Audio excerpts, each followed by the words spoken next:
Soto and Chad here with another week of the 200 movie challenge. We are on episode 22, Soto. 22. I know I say Me this the too. same way every week. I'm like, damn it, it's just chugging along. But yes, episode 22. It's kind of nice. When we have an off week and trying to review 8, 9 films, you kind of get Oh, burned out. So these 4 to 5 film, talks are kind of nice, easy to edit, put together. I mean, we get through them regardless. Uh, but the shorter episodes are a lot nicer. And so do I think we have a first. We never see uh, the thing is, our goal is to watch 200 movies this year, and we yeah. don't really plan, with each other what what we're gonna watch. I know you tell me because I can get thumbnails, and sometimes there's a movie we do plan to watch together. I know we did like Terrifier 2. I know when you saw the menu, I was like, oh, that's on my list. So I had to quickly watch the menu. So, there is a few, Yeah. but we don't plan. We just watch what we Mhm. want because that's the whole goal. So, all 4 movies we're talking about today are in the same genre. We are talking about 4 horror movies, and it's not even October. It's No, July. Now, we're these, so far. Oh my God. these are different kind of horrors. I know we got, Oh horror yeah. comedy, thrillers, and I actually don't know what your first one's really about. We'll get to that in a moment. So yeah, I thought that was kind of a Yeah. cool little thing. Like, and it wasn't planned. Like, I knew the first film I was going to watch this week, and I'm about to get into it. But like I said, I even the second one, it wasn't like we planned on horror. It just happened. But you know what? There's nothing wrong with that. It's nothing wrong with having a theme sometimes. So Yeah, let's and we did not plan this. I want to be very clear about this. no. Not planned. Not a Halloween episode. It just so happened that it was just Halloween this week. I don't know. It was just there. But in our last week's episode, we got to movie 100. And now I'm going to start off with our Yeah. 101st movie. And like, I almost felt refreshed, when this is happening. It's like, yeah, we're halfway there. And, I'm like, let's just kind of start kind of anew, some different things again. Nothing like Mhm. Slaw. But I have a Oh lot of God. backstory to this first movie and why I Oh chose it. yeah, yeah. And You were telling me this. Yeah. I've almost explained a few things in other podcasts. So I'm going to first off, before I get into everything, the movie I saw, the 101st movie total is a 1981 film called The Funhouse. Now let's kind of push that Okay. movie Yeah. aside and the big review of this is why I wanted to see this, why I chose this, and because it's not really a popular film, but in 1993, 94, I moved to Minnesota. I was a sophomore in high school. And, Mhm. for kids these days, when we had study hall, the majority of us, unless you're a senior, had to go to the library. And, you didn't have to study, you just had to be quiet. And there wasn't a lot to do. It's not like we could be scrolling on our Right. phone on TikTok or YouTube. You can kind of chat with your friends. Imagine. And no offense, I was in a new school. And so, yeah, sometimes I would do my homework and sometimes it's just whatever. But this is when I discovered the author Dean Koontz. And I got into a lot of Dean Koontz novels while I was in high school. I'm not going to say I read like every single one, but I know I read a handful of them. And there's Mhm. a few that's actually been made movies. And if you remember in our Saturday podcast or Sunday podcast, Soto, I mentioned I wanted to do forgotten movies. There is a Yeah. 1995 film called Hideaway with Jeff Goldblum, which was out of all the Dean Koontz ones was my favorite book I read. But I don't remember much about the movie. I remember going there thinking not as good as the book, which a lot of nerd readers like me think. But I'm like it was decent. But I can't remember anything. There's also a 1998 film called Phantoms with Ben Affleck, and those who just saw Jay and Silent Bob Strike Back, Yeah. Jay's like you're the bomb in Phantoms. And again, I thought like Phantoms was a good book, and I thought the movie was okay, but I can't remember it. Hence why, like next year, I want to do some of these forgotten movies. Like why? But yes, I Yeah. really got. And Dean Koontz had some other good ones. Odd Thomas, a little bit later, 2013 with Anton Yelkin. But The Funhouse is the very first book I ever read of Dean Koontz, so it was basically the book that got me into him. And Wow. He didn't, what I learned a little bit more of a research, when this book first was released, he didn't release under Dean Koontz. Now, mind you, I'm going back to 1980. He released it under the pseudonym Owen West. Later, a lot of this, he rebranded, to Dean Koontz as he got bigger. So Hmm. anyhow, what I thought was that this was an original story, and then they made a movie out of it because the book came out in 1980, the movie came out in 81, and the book deals with basically a woman who ran away from home.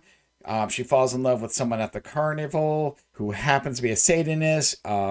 He basically tricks her, gives birth to the Antichrist, and one day the Antichrist attacks her as a My God. baby. Um, she basically kills it, and he beats her almost to death, but doesn't. He's like, you know what? I'm going to get the best revenge. One day, when you have kids of your own, I'm going to find them and I'm going to kill them. And Oh basically, God. years later, and I'm not going to get into the book too much, but she does have kids, and they sneak out and go to the carnival, which happens to be run by him. Now, there's a lot more of the story because the big thing is, Soto, I am not here to review the book. The book went into great detail on all these characters. Made you feel bad for some of the villains because Dean Koontz is very good into psychological, and I think that's why I Hmm. liked him. But the movie, it was a screenplay first, and the screenwriter gave the rights to Dean Koontz to novelize it. Hence, it wasn't an original work, but he took the screenplay and made it amazing. The book is good. From what I remember, because again, this is like 30 years ago. I'm not gonna say I actually had to look up the plot synopsis just to get like jog my memory a little bit. But Hmm. the movie Soto came out in 1981 and basically took everything good that Dean Koontz did and threw it out the Oh fucking no. window. Now, first of all, How because you do I can't, know? because you can't. Well, and I'll explain why. You just can't put in like in the movie everything that was done in the books, and it's hard. We've talked about it time and time again. Like remakes and stuff, or when you have that vision, there's so much to a book. But anyhow, first of all, so this movie is directed by Toby Hooper. To those who don't know Oh, who okay. Toby Hooper is, he is best known for directing the Texas Chainsaw Massacre. He also Hmm. directed Poltergeist, which came out after He the did. Funhouse. And I actually found out he also directed The Mangler with Robert Englund. That's another lesser known film that I actually remember watching. Not as great as the other two. Do not get me wrong, but it's like another one. Like Yeah. I kind of want to revisit. It's a strange movie, obviously because Robert Englund. But I don't anyhow, remember so it. it I don't remember, wasn't. but I watched. I remember because it was on HBO a lot, like in the mid '90s. That's the Yes. only reason. Yep. It's not Hmm. good. It's not the Mangler's not good. Had some cool. Again, it's just a It was just forgotten. on. Was it? But when this movie came out, and again, way back, the thing that was becoming big because we were introduced to Leatherface in 1974, Michael Myers in 78, Jason Voorhees in 1980, the slashers, the iconic villains were becoming Hmm. a thing. And I think that's what killed the Funhouse. You can see a little of the psychological, like he had in Texas Chainsaw, a little bit in this movie. But for the most part, like I said, a lot of what Dean Koontz did, a lot of the characters weren't even there. So the premise of the movie, because that's why I'm here, but I wanted to explain why I wanted to see this. Because I've seen a lot of the Dean Koontz movies. This one has always missed the mark, and I forget about it. And when I looked up, like it's like, hey, what's coming new to Prime? This was on it. And I'm like, I'm doing this. Like I knew instantly this was my first film. I'm like, I'm watching this. I'm not taking a chance. I need to know. But anyhow, yes, it kind of similar to the fact that two high school couples sneak out. They kind of tell them they're sleeping over, going to the movies, whatnot, and they go to this carnival, which has rumored some bad things happening. The younger brother, like a little 8, 9 year old, also sneaks out of the house. Mind you, 80s, they can easily sneak out of the house. And while what they do is they decide that two couples on the Funhouse ride at the carnival, they're like, hey, let's sneak off the ride and spend the night here. Ooh, be spooky. And they do. They stay up above and obviously start doing what teenagers do when they are alone at night. But they witness a murder. Basically, they witness a Hmm. murder, and the whole premise is them trying to leave. Now, I go back to what the book was about. The Satan trying to make the Antichrist, the murder in this, which isn't even the murder in the book, but basically someone who's very deformed. So I think they were trying to do, like I said, the killers of the time. This wasn't just memorable. Not really even any. There wasn't any blood and guts in this. So even that kind of like I like it's been a while, but like Texas Chainsaw had a couple, but overall it wasn't really that. Was it that bloody? So it's been a long time since I've seen it. I'm No, honestly asking because not as much as it's made out to be. correct, because like the On a sequels I rewatch, think it's got not. worse. But a couple Mhm. scenes, so and that's a style that Toby you don't in Michael even Halloween and Michael Myers. If I recall, again, that was the big thing. There wasn't blood in that. You don't need it. You just need a thriller, something menacing, something that could, scary that you could be in. You could be in a regular neighborhood and some fucking stalkers outside your house. Yes, now we have cell phones and but then in the 80s it was different. But yes, they witness a murder and they're trying to find a way to just escape. And so yeah, it was a drag. Even the kill scenes were unimaginative. It was a Like drag. it was, and I was like, again, I wasn't expecting something as great as the book, but I just always remembered. I love again when I read the book, it was the reason I'm Mhm. like, I need to read more Dean Koontz. I like him. It's a different style than Stephen King, and so yeah, again, I wasn't expecting it to be as good, but there was nothing. It was not, it was not a Dean Koontz story. It was basically what the original screenplay for the time. I can see what they're trying to do because maybe cash in, because again, horror movies were kind of on the rise here. But I've said this a few times. This to me is like, high school, whether guys, girls, you're up late, midnight, you want a scary movie that isn't going to scare you when you fall asleep. And that's what this is. For a little bit, you're going to get like oohs and ahs. But overall, as an adult, we've seen so much better. And yes, I was disappointed. Um, and I think they just missed the mark on so much of the story, but that's just the way it was. This has nothing to do with Dean Koontz. So once I learned that, and I learned a lot of this afterwards, I just thought, again, he originally wrote it, and then he just sold it off to someone to make it as a movie. Not that he adapted a screenplay that was already done. So I was like, oh, that's probably why he used That's the interesting. pseudonym then. So Mhm. don't get me wrong. I do want to see Hideaway with Jeff Goldblum and Alicia Silverstone because again, that was probably one of my favorite books We that I read of saw his. that Oh, movie I saw it too. too. I I don't saw it. remember it. No, I remember it. all I can tell you is like the main character dies, he comes back to life, but because again, I kind of want I didn't want to ruin it, but I kind of wanted to like why, and then like as he came back, he brings something demonic, something I don't want to say demonic. It could just be ghost, but there is something more spiritual, evil that came back with him when he came back to life. But again, the book was Wow. amazing, and from what I remembered, I was like, oh, they should have done more. I remember the movie. I'm like, hey, it was okay, but yeah, it's not as good as the book. But again, I'm not here to talk about Hideaway. And any of that shit. I'm now looking at the Yet. Funhouse. Well, I can't do it for the 200 movie club because challenge club. Um, because I've already seen it. It does not count for this, but I will. I think eventually it will come down to it.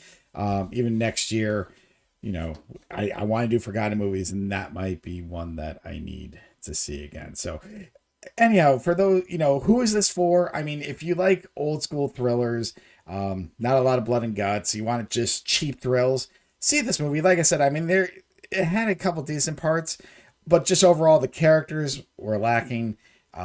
The kills were unimaginative, and one was just so goofy. I mean, I'm laughing. It was like the first real kill of the movie, but I was just like, you got to be fucking kidding me. And again, Was it maybe long? it wasn't long. So what happened was, so it wasn't the first kill, but it was when the group of teenagers were kind of trying to escape. Like somehow, obviously, they're in the funhouse, so things pop up, and rides just happen to go automatically. Ooh, nah. And then for some reason, somehow, this rope comes out, goes around one guy's neck, drags him away, like up in the ceiling. But it's just the way it was done. The special effects are horrible, and I don't want to even say at for the time because we've seen movies at this time have decent effects, horror effects, and they could. And then somehow he's coming down on the ride, and he has an axe in the head. A lot of some of the kills are even like off screen a little bit, so it's not what you want for a horror film. It's not what you want for a thriller, but yeah, I mean, I think the main actress is the only thing that may be the best part. Just she carries the film the best she can, But outside of that, yeah, there wasn't much. I don't recognize any of the people. I just think the fortune teller, from what I read, she won like the best supporting actress for Midnight Cowboy. I couldn't even tell you who it is. I don't have it in front of me. But like basically, like Mm. none of outside of Toby Hooper, I'm like that. I was when I saw he directed this, like it popped up on the credits. I was like, holy shit, really? And I paused and I'm like, wait, no, this can't be the same guy. Like I was thinking, there's no way Yeah. this is like, was it Hopper who? And I did look up and kind of quick. I'm like, yeah, Texas Chainsaw. I forgot he did Poltergeist, and then I kind of quick look and I'm like, oh, the Mangler. Um, but where? That's the question. Where do I rank this? I have a good idea. I'm interested to see where it lands, but I'm looking at a spot. Fuck, this is tough. This is I can sense that. because, like I said, I'm not. I don't want to say this is the worst thing. And like I said, I always look like there was no because there was definitely some decent parts. It's just not what you want or what I thought going in. Because even like the opening credits were creepy. They had like those porcelain dolls and stuff over it, just that kind of look. And I'm like, I was really into it. I'm like, so like I said, the even am I there? Am I there? All right. This could change. Of course, always subject to change. Depending on, new information, new feelings. Sorry, I am still here. I am literally just looking because like I'm in a 5 movie spot, and I'm just The best part is we can just edit down the silence. yeah I don't have time for edit. I literally have to go beginning to end. I'm like the way these upload sometimes. Anyhow, okay. You know what? I'm looking at this and I feel like I'm putting it here because I got a little more enjoyment out of that. Now this again could change. So I'm at number 41. I'm actually below Okay, that's Dumb right. and Dumber 2.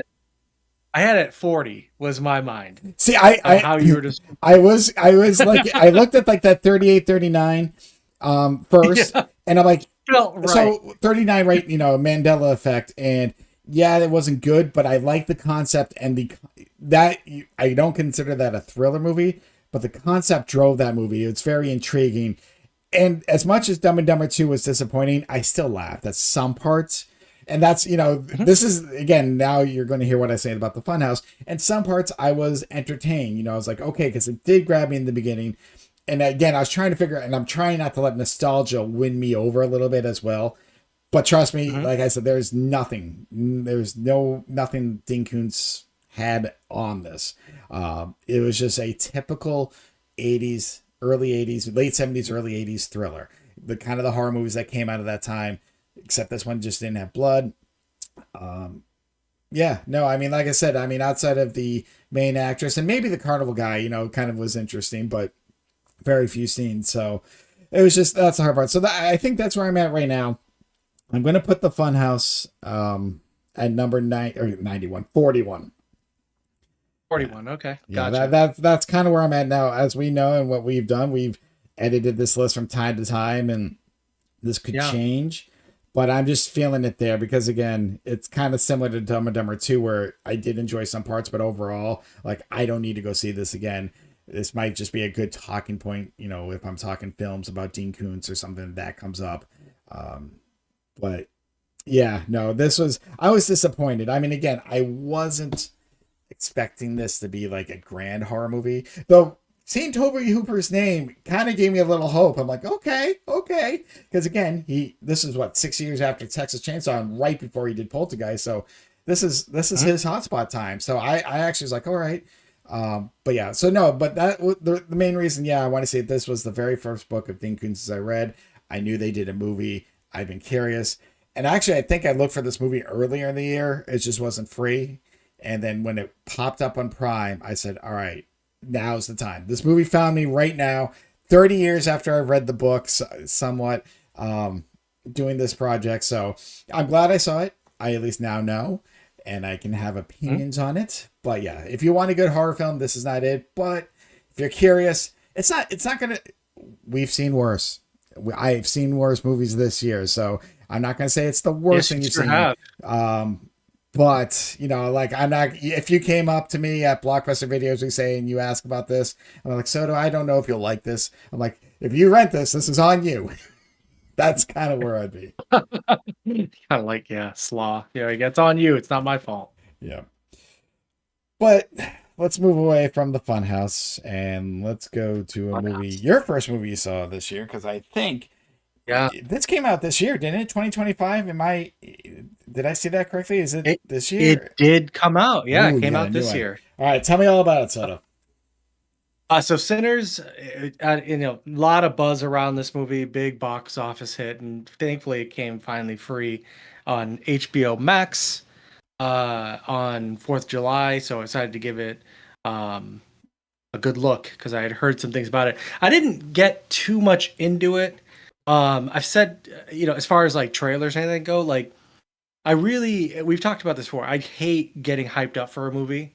I'd much rather go into a movie kind of blindish Correct. and just let that expectation kind of take me because if I watch a trailer and the trailer is fucking fire, like Sin City is the first one that comes to mind. I when I first saw the trailer for Sin City, I was like, this is gonna be the most ridiculous movie I've ever seen.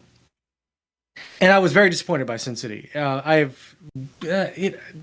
don't know if it's justified. I haven't given it a rewatch, but I was not impressed with Sin City at all. I thought it was going to be something totally different based off the trailer. So I kind of just, when people are hyping up a movie, I just try to stay away. There was a lot of hype around Sinners, especially on TikTok and social media. And so I said, just like with everything else, I'm going to wait till it's free and see what's up. And the story, it really revolves around there's twin brothers, and they're both played by Michael B. Jordan. If you don't know who Michael B. Jordan is, he was in Creed. I don't know if you've seen those movies, but those movies are actually really good. And Michael B. Jordan was actually the villain in Black Panther. I don't know if you've seen Black Panther either, Yeah. but he was really good in that. Pretty good actor. So twin brothers. It's in 1932, Mississippi. They had basically spent some time up in Chicago. They were working.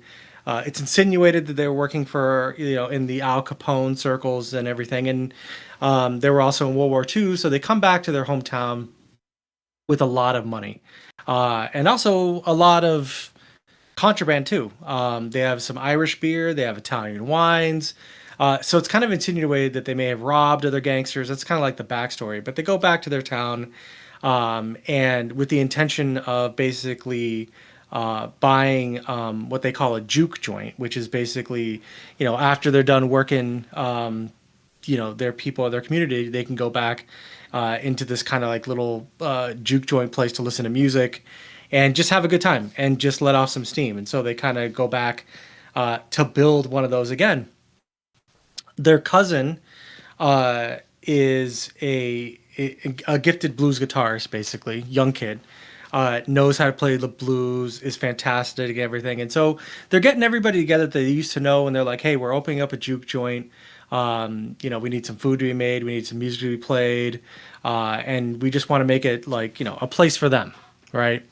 And so on the day that they're opening up this juke joint, their blues guitarist cousin, who's really good, like they're having a great time. The music is so like transcendent that it actually like the blues that he's playing, it's so transcendent that it actually starts to bend space and time. I know that's a weird concept, but if you watch the movie, you'll understand without spoilers. But everyone's having a great time and all that, but they insinuate that when you are like in tune with the music and the source and all that stuff and legendary all that stuff, you attract evil. And what ends up happening is on this night, on the opening of this juke joint, everybody's having a great time. They definitely attract a very ancient vampire into their situation, and the whole entire movie. And again, you're going to think to yourself, "Is this Dust Till Dawn?" And it does have a little bit of Dust Till Dawn kind of vibes to it. But this vampire starts showing up, with people like it, and starts trying to entice them to leave the joint. They come under the guise of a traveling musical company, like the vampire and two other people. and it just goes from there. And what I was just really surprised about was just the way this movie is beautifully shot. I don't care what anybody says. It looks absolutely gorgeous. The shots, the cinematography, fantastic. I thought the dialogue was really good. If you're into the blues and you're into that type of music and you're in that kind of southern type of music, awesome. This is exactly the movie for you. But it did vampires in a way that was not at all cliche to me. It was much more interesting, and it just hit a chord with me, no pun intended, that not a lot of horror movies do. It was just, the vibe was awesome. It was great. I loved it from beginning to end. It's 2 hours and 18 minutes. It did not feel like 2 hours and 18 minutes. I loved everything about this movie. Is it perfect? No. There's definitely some things in the third act that I'm kind of iffy on, but they're okay. Like movies are not perfect. I don't know too many perfect movies. Even a movie like Pulp Fiction, which is a movie that I love, I'm not a big fan of Quentin Tarantino's little monologue that he has there. Yeah. It just doesn't. It just always sticks out of place for me.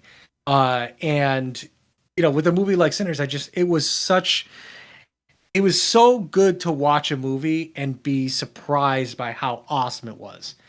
It was so good that I spent the next day thinking about this movie all day long, especially the music, because it has blends of Irish folk music and the blues and all sorts of stuff, like all mixed together. And it was great. It was fantastic. And I mean, I've never heard an Irish folk song be sung so menacingly, and that somebody's about to get attacked by a fucking vampire. Like, this is not a joke. Like, we've all seen vampire movies. We know what happens.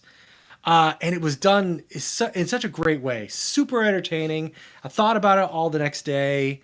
And then I actually watched it a second time on Saturday night, because I felt that I just wanted to watch like what I had missed, because I felt that there were things that I had missed. There's been a lot of stuff analyzed about this movie. There's a lot of things to say about it that I'm not going to add on to that. I don't think there's anything I can add, but just as a movie experience, I just had such a fucking great time watching this movie.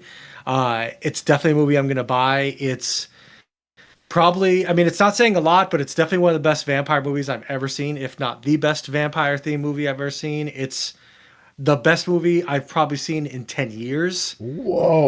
Not So just going this year, back to but 10 years? I don't know the last time I saw a movie that I universally at the end of it was like, I love this movie. And we talked about it a little bit on Saturday too, on our other podcast, where it's like, a movie just hits you right at the right point, and it just puts you in a chokehold. And same thing with the song or anything like that. You just can't get it out of your head. And just the combination of everything in this movie it just hit all the right notes for me at the right time. And it was absolutely fantastic. I can't wait to buy this movie and have it be part of my collection. I just think that if you're into the idea of like music and myth and a Southern Gothic kind of horror musical, because you'll laugh at me, but there are musical parts in this, and they are fucking awesome. Like, it is freaking, I don't, like, maybe my musicals that I need to watch have to be horror themed and people die in the musicals. Maybe that's the issue that I have with musicals, but I love the music. And if you don't like this kind of music, you probably won't like this movie, and that's okay. I just loved the whole entire vibe of this film, and I can't say enough good things about it. And there's no surprise that this is the best movie that I've seen this year, and easily the number one movie that I've seen this year. It was absolutely awesome. Well, the fact that you saw it twice says wonders. Twice. And that you said it's the best movie of the last 10 years. And I've seen, yeah, that I can think of, yeah. Oh my God. So you have a new number one. I sure do. Yeah. I how could I not? I mean, I haven't seen any of these movies twice. I mean, I think the closest movie that I thought about seeing twice was Anora, which I still haven't, made the time to do. But this was like, I the next day I was like, I know what I'm doing, and I'm gonna watch this movie again. And it held up to a rewatch, and I love the whole vibe. I really hope they don't make a sequel to this movie. I really don't, because I know that that's typically what tends to happen with popular films. Obviously, this is a business, but I just think that everything's wrapped up as good as it can be. And I think Michael B. Jordan did a great job playing twins. Um, you could tell the difference between the two characters, and it wasn't over the top. It was done really, really well. And also the vampire, his name is Remick, and he's an Irish vampire, and he stole the show. He was great. You know, just his menacing stuff and every. It was fantastic. It was great. Can't say enough about it. I'm gushing over it. Obviously, if you haven't seen it, please do. I think if you're again, if you're into like the Southern Gothic thing, you're gonna love this. And if you're in that kind of folky, bluesy music, you're gonna love it. It's not for everybody. I'll be 100% honest. It's not a movie that's for everybody, but this is a movie that I will be watching for years to come.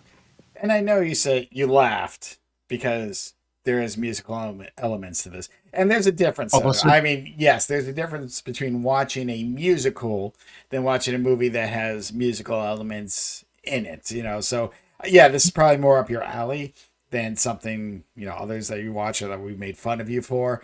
Um, but no, I mean, you know what I'm talking about. There, to me, there's a definition of a musical and then just a movie that might, like Bohemian Rhapsody. I'm obviously not comparing the two, but yes, there's musical elements to it. But I do not consider that a friggin' musical. But obviously, they play a shit ton of Queen songs on it. I think what was it, a complete unknown you watched earlier? Yeah. If I got that Oh, title correct.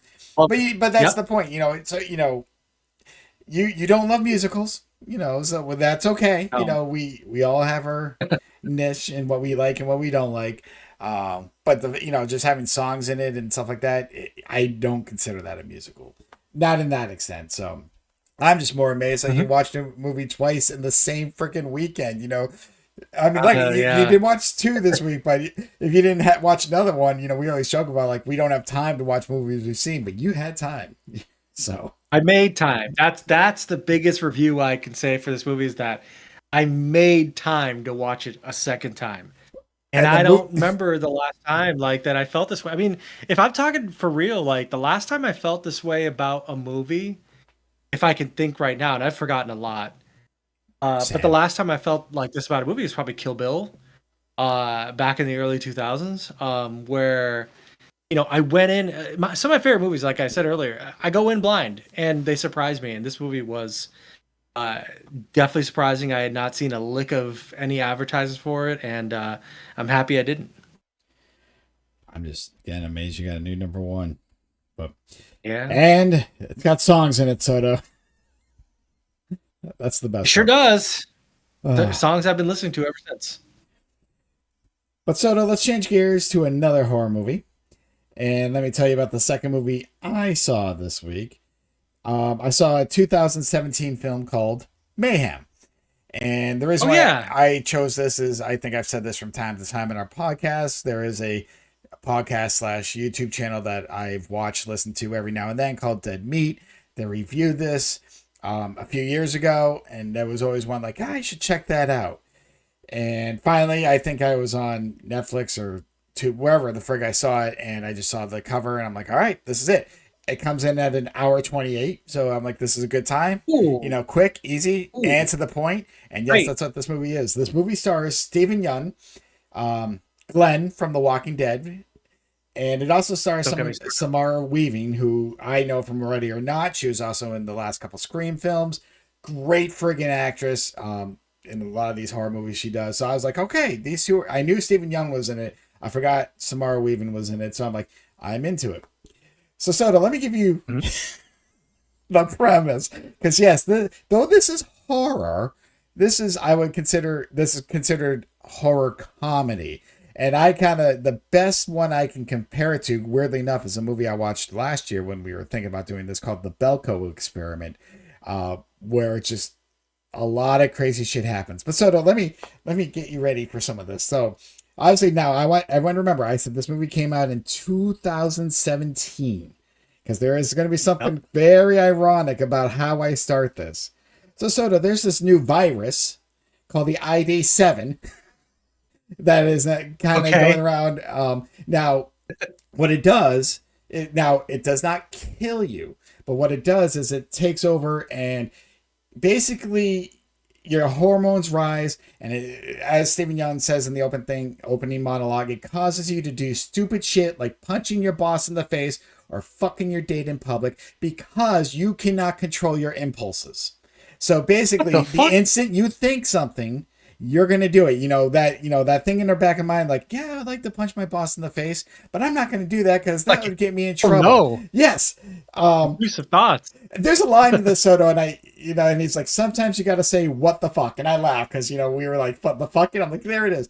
So anyhow, now what happens is again, all this is him explaining everything, and a year after, so they can maintain the virus. They basically put you in quarantine, and they have like an antidote that takes about 8 hours, and you kind of calm down off of this.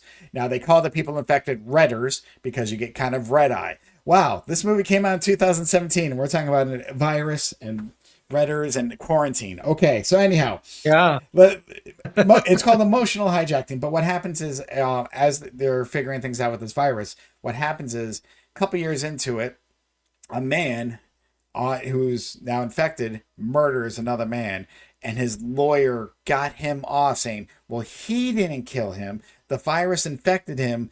He was uncontrollable. He did not mean to do it, and he Sure. got off." So now comes the conundrum that if there's a problem with this virus, what is going to be allowed and what isn't? Because now they set that precedent where, yeah, someone got away with murder and they blamed it on the virus and he got off.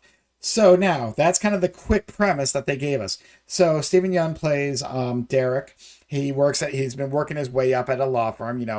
We've talked about this retail. He's excited. He's like, this is a great job. I'm going to make my mark. He's been there for years. He's basically a drone. Samara Weaving, she's there talking to him about a foreclosure deal, and he's basically says, nope, you didn't read the fine print, you're fucked. They're kind of being a little snippy at each other. She's pissed at him. He's like, well, there's nothing I can do. She gets taken away. Well, what's happening though, and what you're finding out is the virus got into this building, and basically the SWAT team has come and quarantined the whole building. And basically it's like, we Wow. cannot let anyone out. You're all staying there. We've released the vaccine into the air ducts. You have about 8 hours, and then so obviously kind of like levels, like all the main bosses are like on the top level, where secret elevators, that you need certain key cards. Um, but yeah, so basically they're like, well, what do we do? They're like, you gotta survive. Well, the problem was one of these bosses screwed Derek, Stephen Young, and got him fired. Basically, well, this is your fault. He's like, well, I never saw. So there's an argument. So he basically got fired, but he couldn't walk out because he's been obviously quarantined. But basically, Soto, Hmm. everyone goes fucking mad, and everyone's Yeah. pissed, and he wants revenge on the bosses, and he's like, I'm gonna get up there and fucking kill you. And he runs into basically Samara Weaving, and they kind of have a fight. And he's like, listen, you want this foreclosure deal? You need one of them to sign it. Help me get up there. We both get what we want. So then it's just basically fucking nonstop action, killing, background, men, fucking women. It's just fucking hilarious. Like, it's insane. Everyone's just going crazy from this virus. And, the whole idea is like, but then I think about the corporate world because, who does all the work, and who's just trying to hide, and he's just Oh trying to get yeah. to the top level. Basically, he wants to talk to the main guy to either get his job back, but at the same time, it's like, nah, I'm gonna kill you because obviously they're all going insane because they're all acting on impulses.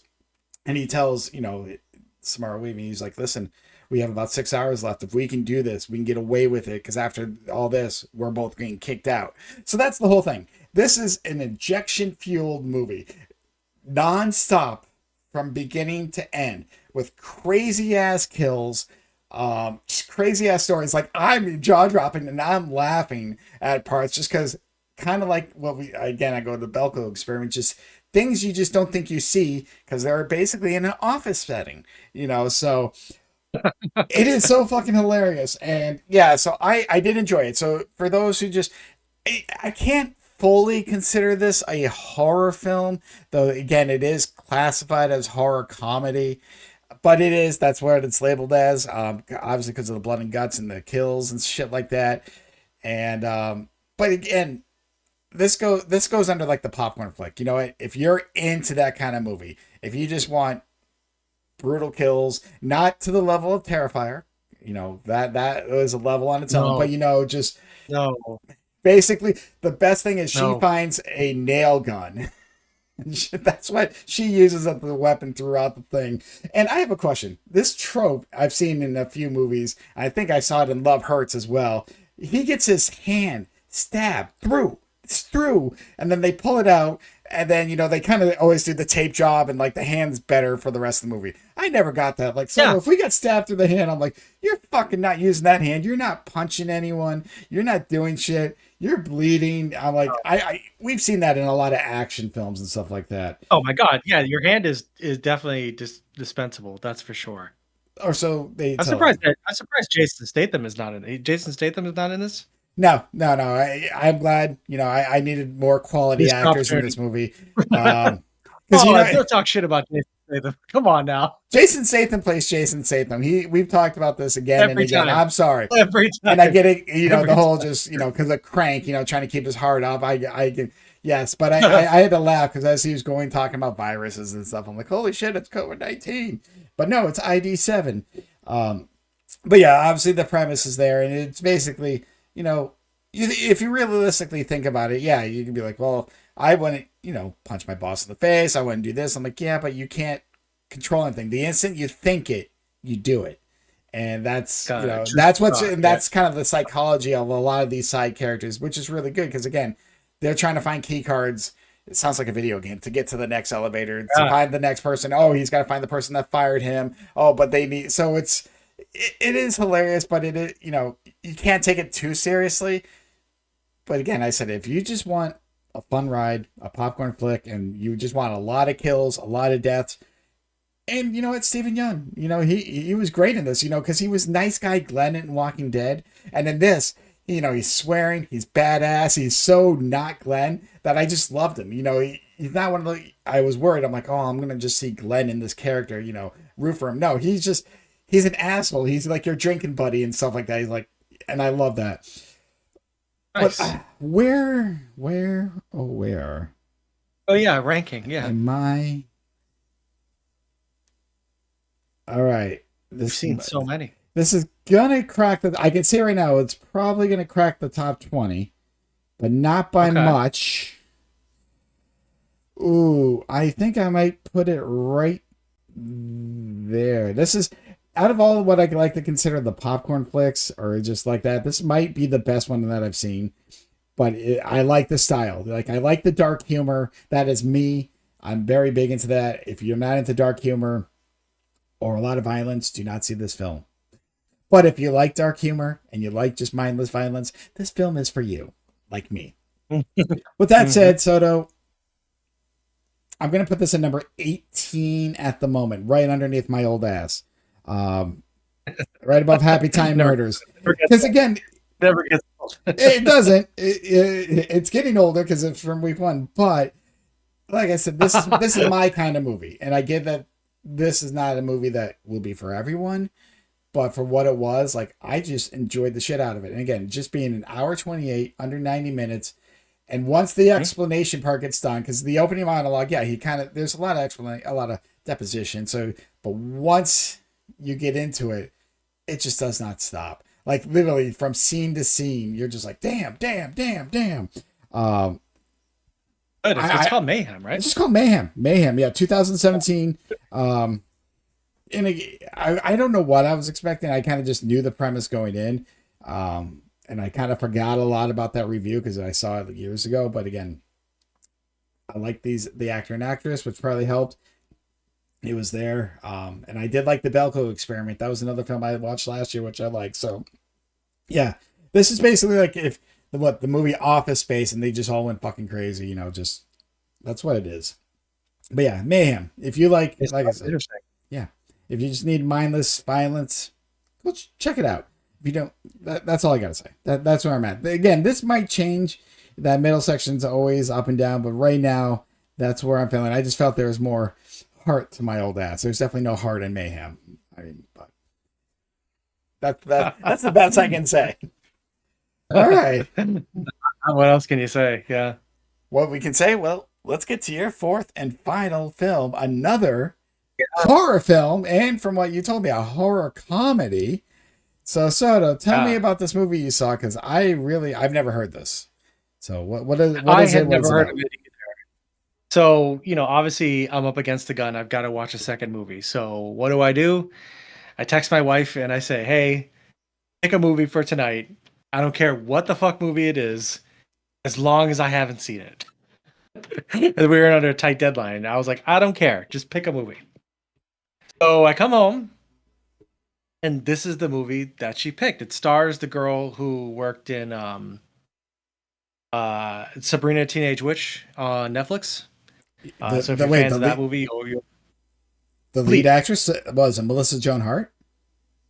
No, the new one that it was all satanic. Okay. I did not know that. The I'm new sorry. one that really, I did not know there was a new really one. I'm sorry. I am not up There's to a date. new one.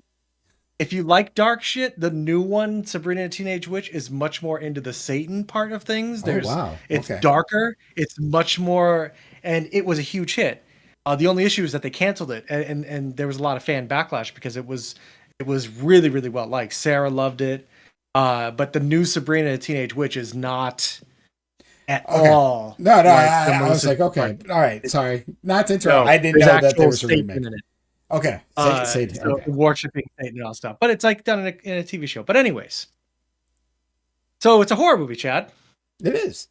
Okay, so horror movie, right? Yep. Got a slasher. Okay. Okay. Slasher has a mask, right? Okay. So I'm checking off the boxes. Yeah. Young teenage girl. Yep. I've seen a lot of that. Lots of sex. Oh yeah, Right? yeah. Teenagers have sex. Yep. Right? All that stuff. Okay. Yep. You know what else it has, Chad? What does it have, Soto? This horror movie has time travel in it. This movie has time travel in it, Chad. And I'll tell you, the movie starts off back in 1987. There were 3 girls that were killed by the quote unquote the Sweet 16 killer. He killed these 3 girls. It starts off with a guy talking about it on his true crime podcast. This movie's like very topical to like what we're doing in the world, but the guy's like going through his true crime podcast. He's like, and here's where they were killed, and nobody ever found him out, and he hasn't killed yet, and blah blah. And so the main character's mom, she was one of the survivors of this killing spree. Now he kills every girl. His MO is he stabs them 16 times, right? He's the Sweet 16 killer. Okay. And so her mom raises her, and her mom survives. Her mom sends her to self-defense class, and all these things because her mom is like, never again, right? That's never going to happen again. So the movie opens up, the main character, Jamie is her name. She's going to a concert. Dad takes her to a concert.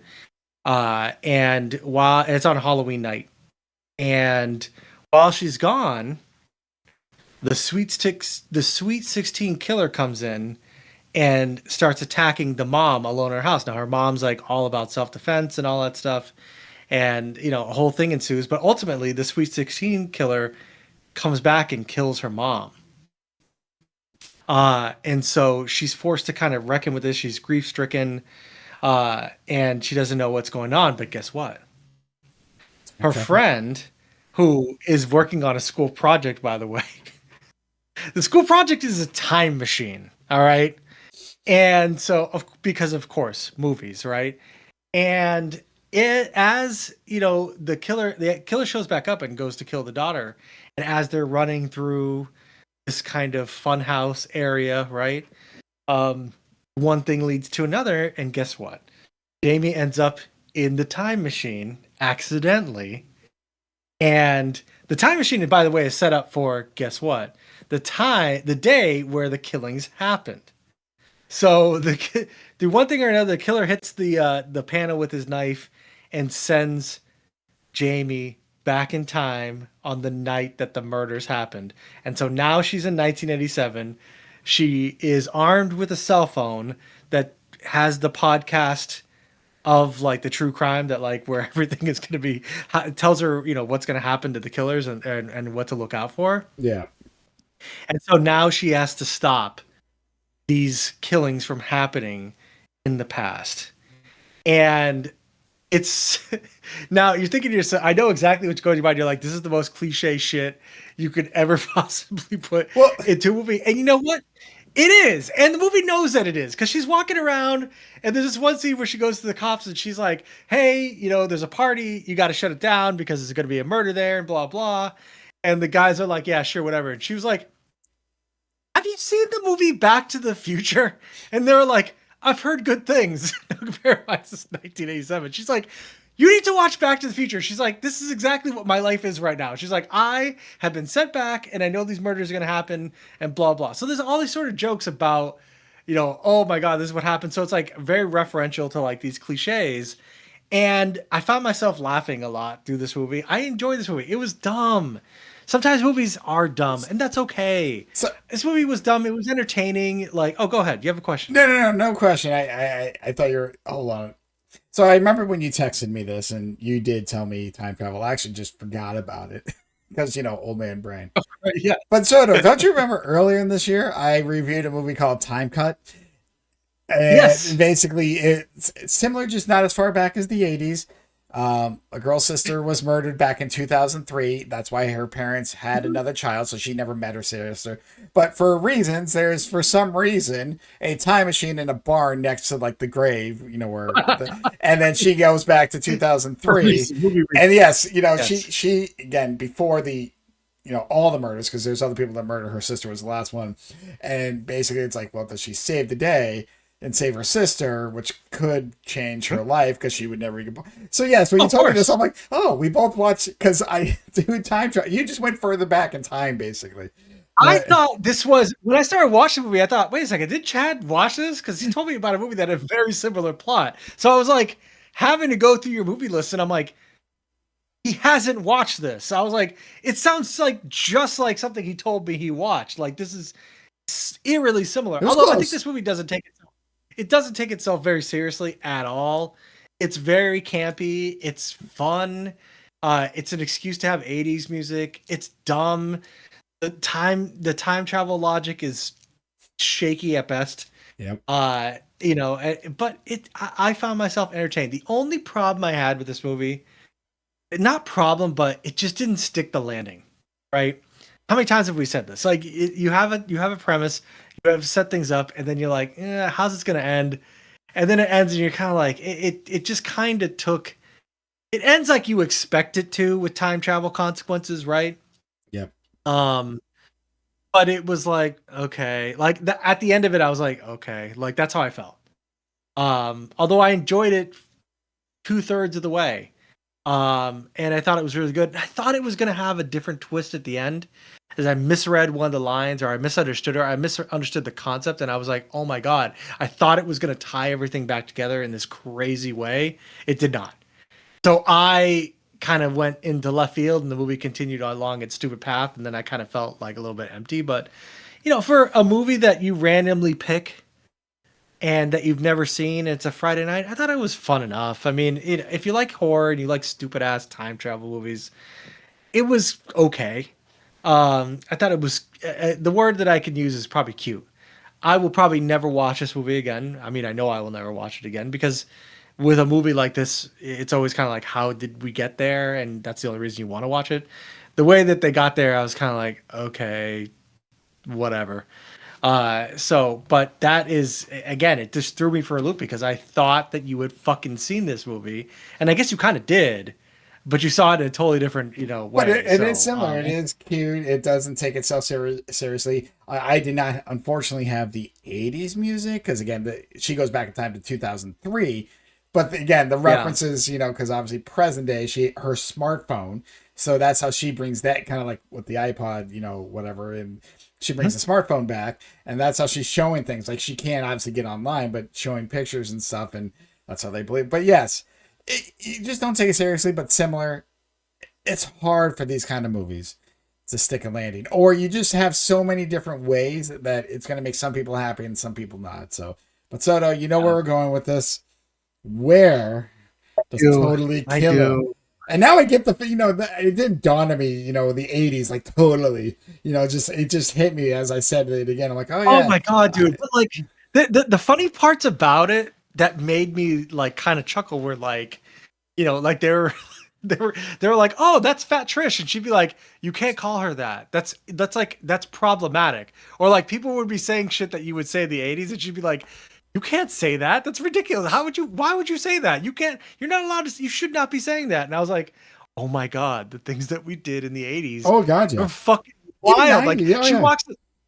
she walks into school. She's like, "Yeah, I'm a transfer student from like Prince Edward Island, Nova Scotia."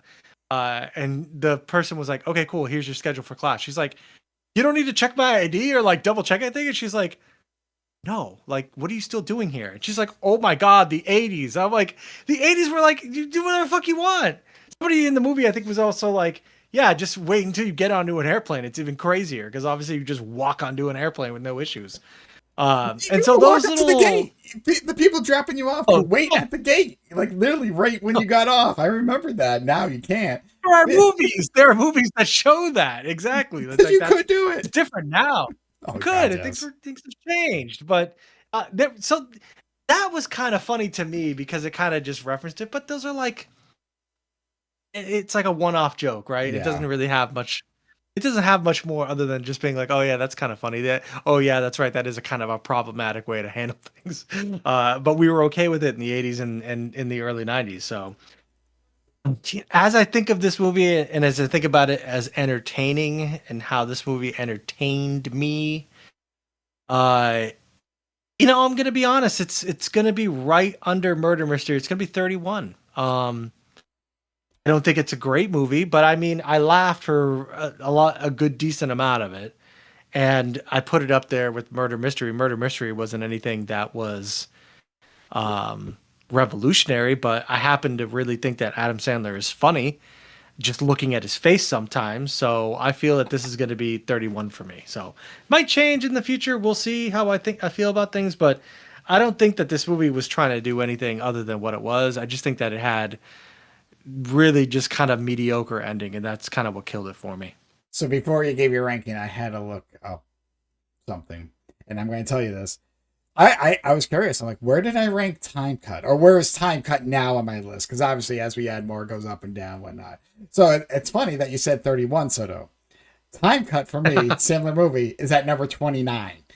So very close in that area. So I was like, if he says 29, I'm gonna lose my shit. But yeah, I agree It with feels you. like it. Yeah. It's meant to be fun, but it's a one joke pony that you can only ride so long. Yeah, Even though I think right. the 80s, you enjoyed more of the 80s because that's when we kind of grew up, or that era. Whereas watching some in the 2000s, we're like, that's when we were drinking, and so a different Oh, time of our I life, know all basically. the time.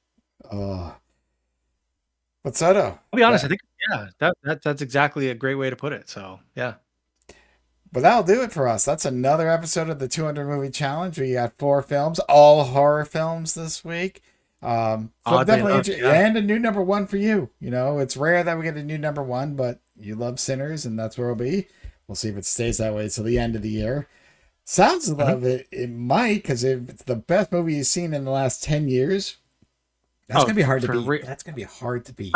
I mean, I haven't simply stated on the fact that we've been saying it since last weekend. Like I saw it twice, You did, back to and it back was over two days. Like I hours. don't, and it was over 2 hours. It didn't feel like it. Like and I, when would I make time to watch a movie twice like that, dude? I haven't watched a movie twice since I was a kid. And by a kid, I mean like in my teens. Like like we talked about how I've seen Happy Gilmore probably like 150 fucking million times.